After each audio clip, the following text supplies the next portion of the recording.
Welcome back, everybody. Today we're going to take a look at teachingbooks.net. This is a district subscription that we have in Stokes County Schools, and it's great to use in your classroom, whether you're a teacher, a student, or a librarian, to really just kind of bring a collection of resources for students or yourself, especially when you're wanting to diversify the collection of books that you have, or really just kind of bring together resources for books that you already have within your own classroom or library. So we're going to go ahead and log in. If you will go to teachingbooks.net, and you can use your Google login for this. All right, once you're in, you're going to see a few different things. You can go ahead and start browsing. There's a lot of different things, but the first thing I want to show you is on the left-hand side, which is our hamburger, as we like to call it. It will have your first name as in your sign-in. It'll say welcome and your name. It'll have our district license. This doesn't really pertain to any of you, but it will have that there for you. It will have your reading list already broken down. If you are somebody that works for your Battle of the Books or you are a media coordinator, it probably already has this here for you. If you would like to build a list for your specific school, you can do that here. Or if you just have a reading list for your classroom or your personal self, you can have that here as well. Also over here on the left-hand side is your lessons. If you ever save any lessons or edit them or anything, they will also be here. You can see that I'm going to be using this one as an example. And then it'll also have your newsletters. This is great if you plan to use teachingbooks.net, which we hope pretty consistently. You can get newsletters from them and you can manage how often you get those.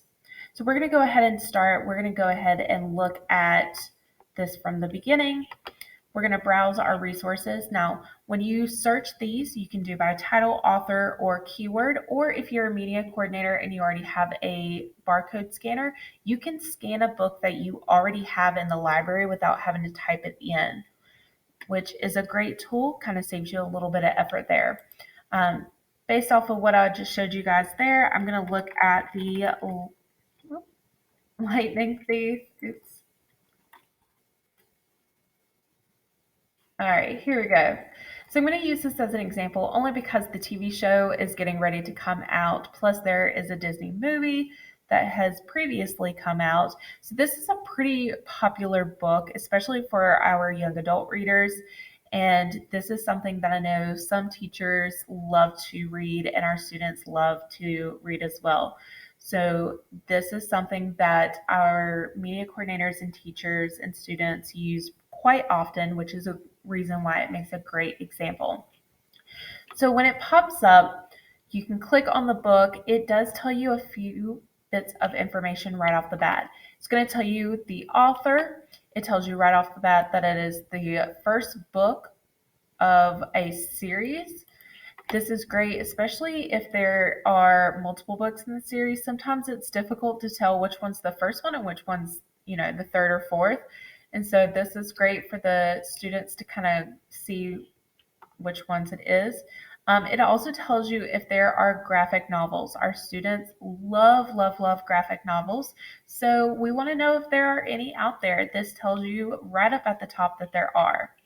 It also is going to give you a brief summary of what the book is about. And so that's great as well. Here it's going to tell you how many resources in total teachingbooks.net has pulled together.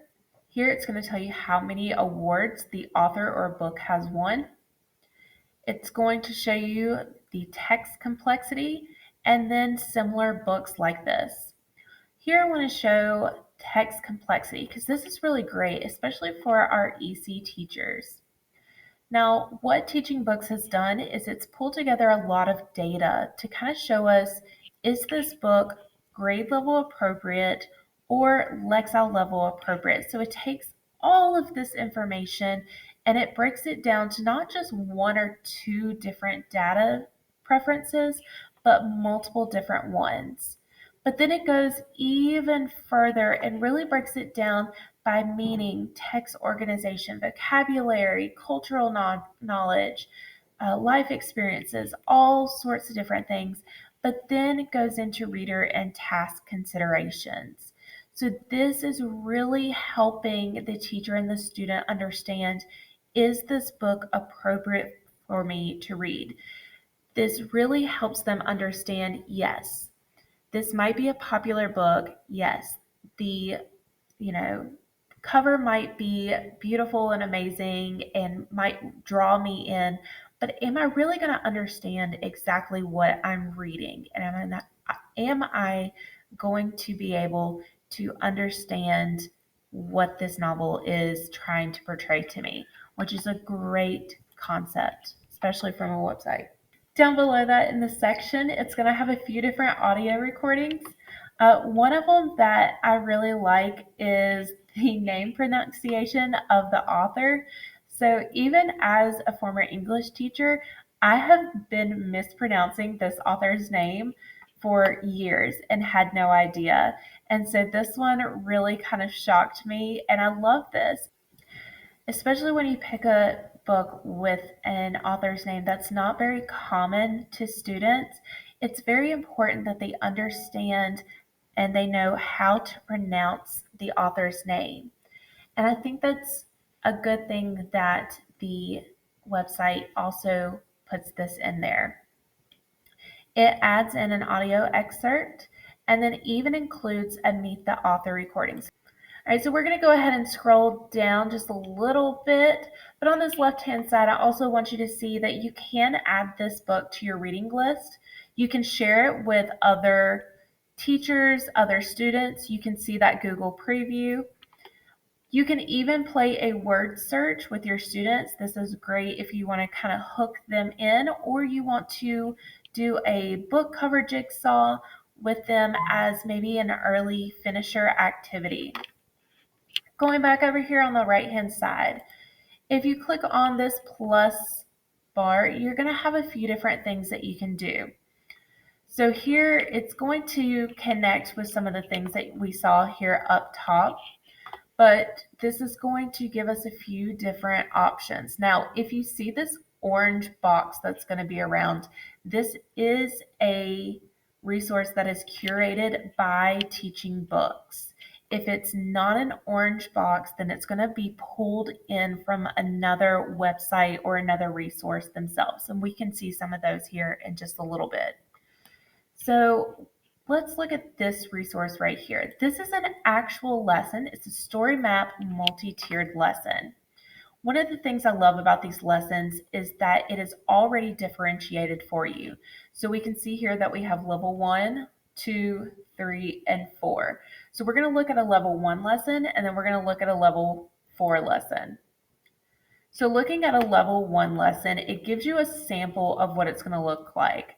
So we're just story mapping how this is going to look. So I have a beginning, middle, and end, and then a summary section. And then I can see that it's asking me, why do you think the author wrote this story?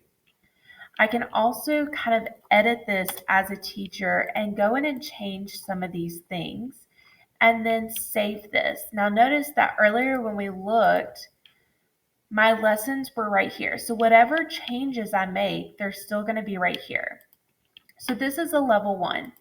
If I go back and I look at a level 4, this is going to bump it up pretty significantly. So now I'm messing around with the setting, the characters, foreshadowing, theme, conflict, rising action, climax, falling action, resolution.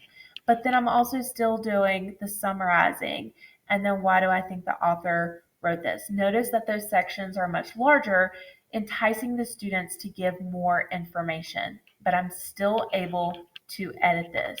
I can download this and I can type in here. So it works compatibly with Google Docs. So I can upload that and integrate it with Google Classroom.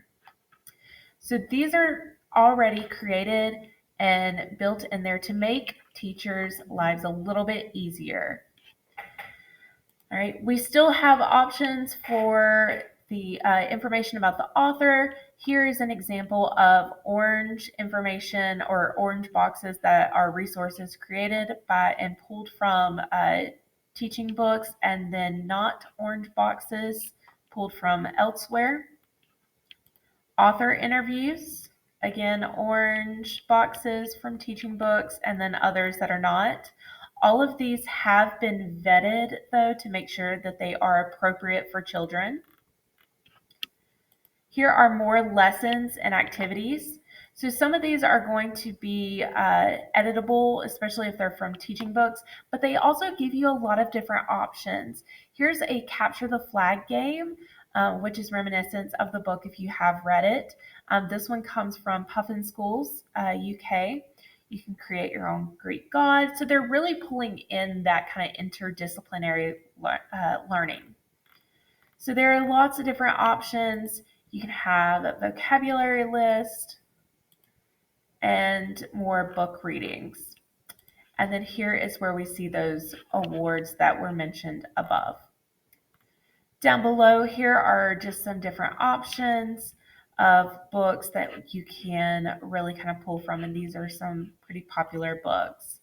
There are thousands of books that Teaching Books has really pulled in. You can search anything and everything. You can even browse just from collections, authors, things like that. And they work hand in hand with different authors to make sure that they are giving teachers and students the best and most accurate and fun information to make reading exciting and amazing. So check out this website, look through it.